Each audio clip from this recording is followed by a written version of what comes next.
Good morning, नमस्कार, आदाब, सत श्री अकाल दोस्तों। ये है आपका अपना प्रिय डॉक्टर आदि कश्यप, मुंबई से मानुस।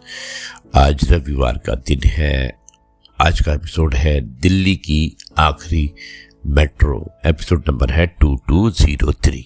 शुरुआत करता हूं इस कहानी की कुछ इस प्रकार। नई दिल्ली की सर्द रात थी।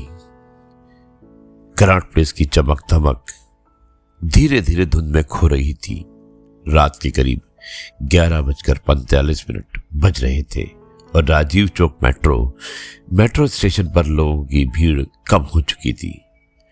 अर्जुन मल्होत्रा 28 साल का एक युवा पत्रकार अपनी थकी हुई आंखों के साथ आखिरी मेट्रो पकड़ने दौड़ रहा था। दिन भर की भागदौड़, राजनीति की खबरें और टीवी चैनलों की चीखती बहसों से उसकी जिंदगी से मुस्कान छीन चुकी थी। अर्जुन कभी सपनों से भरा लड़का था। दिल्ली यूनिवर्सिटी से पढ़ाई करके उसने सोचा था कि पत्रकार बनकर समाज बदलेगा, लेकिन न्यूज रूम की सच्चाई अलग थी। यहां सच से ज्यादा टीआरपी बिकती थी।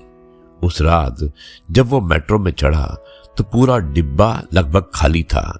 केवल एक बूढ़ा आदमी कोने में बैठा था। सफेद दाढ़ी, साधारण कुर्ता और हाथ में पुरानी डायरी। अर्जुन ने ध्यान नहीं दिया और मोबाइल निकालकर सोशल मीडिया स्क्रॉल करने लगा। अचानक ट्रेन झटके से रुकी और लाइट कुछ सेकंड के लिए बंद हो गई।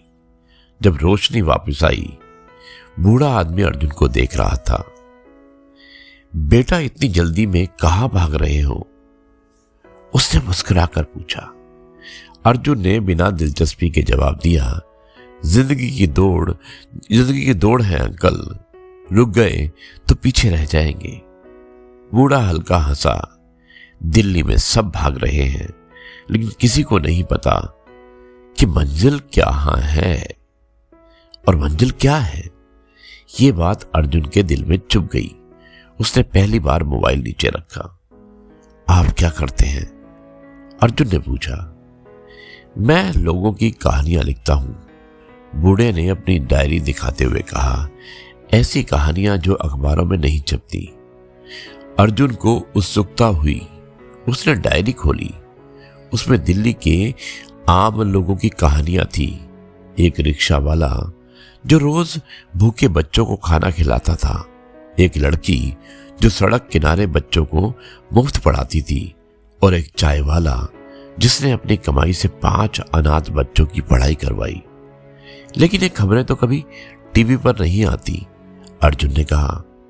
क्योंकि अच्छाई शोर नहीं करती, बूढ़े ने जवाब दिया। बुराई हमेशा तेज आवाज में आती है। मेट्रो आगे बढ़ती रही। बाहर अंधेरी सुरंगें थी, लेकिन अर्जुन के अंदर जैसे कोई रोशनी जल रही थी। बूढ़े ने अचानक पूछा, तुम खुश हो? यह सवाल सुनकर अर्जुन चुप हो गया। कई सालों बाद किसी ने उससे यह पूछा था। शायद नहीं, उसने धीरे से कहा। क्यों? क्योंकि मैं वो नहीं कर रहा जो करना चाहता था। मैं लोगों को डर बेचता हूं, गुस्सा बेचता हूं, सच नहीं। बूढ़े ने मुस्कुराते हुए अपनी डायरी अर्जुन को दे दी। इसे पढ़ना, शायद तुम्हें रास्ता मिल जाए। अगला स्टेशन आया। बूढ़ा उतर गया। जाते जाते उसने केवल एक बात कही, जब दुनिया नकारात्मक से भर जाए तब एक इंसान की अच्छाई में क्रांति बन जाती है। अर्जुन देर तक खिड़की से उसे देखता रहा। उस रात जाकर उसने पूरी डायरी पढ़ी। हर पन्ने में इंसानियत थी। उसे महसूस हुआ कि दिल्ली केवल राजनीति, अपराध और ट्रैफिक का शहर नहीं है। ये उन लोगों का शहर भी है जो बिना नाम के दूसरों की जिंदगी रोशन करते हैं। अगले दिन अर्जुन ऑफिस पहुंचा। चैनल में फिर वही चीखती बहसें चल रही थी, लेकिन इस बार उसने अपने एडिटर से कहा, मैं आज एक अलग स्टोरी करना चाहता हूं। एडिटर हंसा। अलग स्टोरी से टीआरपी नहीं आती।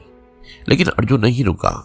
उसने उस रिक्शा वाले की कहानी शूट की, उस लड़की का इंटरव्यू लिया जो बच्चों को पढ़ाती थी, और उस चाय वाले की मेहनत दुनिया के सामने लाई। शुरुआत में लोगों ने मजाक उड़ाया, लेकिन धीरे धीरे वीडियो वायरल होने लगा। लोग कहने लगे, हमें ऐसी खबरें चाहिए जो उम्मीद दें। कुछ महीनों में अर्जुन का छोटा सा शो पूरे देश में मशहूर हो गया। उसका नाम था दिल्ली की असली धड़कन। एक दिन उसे फिर वही मेट्रो मिली, वही आखिरी ट्रेन। वो बूढ़े आदमी को ढूंढता रहा, लेकिन वो कभी नहीं मिला। स्टेशन मास्टर ने कहा, बेटा, उस हुलिये का कोई आदमी यहां कभी नहीं दिखा। अर्जुन मुस्कुराया। शायद वो कोई साधारण आदमी नहीं था, शायद वो जिंदगी का एक संदेश था। उस दिन अर्जुन ने अपने डायरी में लिखा, शहर पत्थरों से नहीं, इंसानों की अच्छाई से बनता है। अगर हर इंसान एक छोटा अच्छा काम करे तो दुनिया बदल सकती है। और उसी पन्ने के नीचे लिखा, पॉजिटिव कर्मा में डॉक्टर आदि, मुंबई शा मानुस।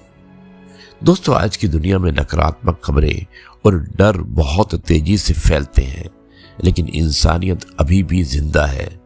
अगर हम दूसरों की अच्छाई को पहचाने और उसे आगे बढ़ाएं तो समाज में उम्मीद और बदलाव दोनों आ सकते हैं। यही मैसेज था आज के रविवार स्पेशल दिल्ली की आखिरी मेट्रो का। मुझे उम्मीद है कि आपको ये कहानी पसंद आई होगी। अब मैं इस कार्यक्रम को यहीं पर समाप्त करता हूँ। कल आपसे एक बार फिर से मुलाकात करूंगा कुछ नई बातों के साथ। तब तक के लिए आपसे कहता हूँ, जय गुरु जी, शुक्राना गुरु जी।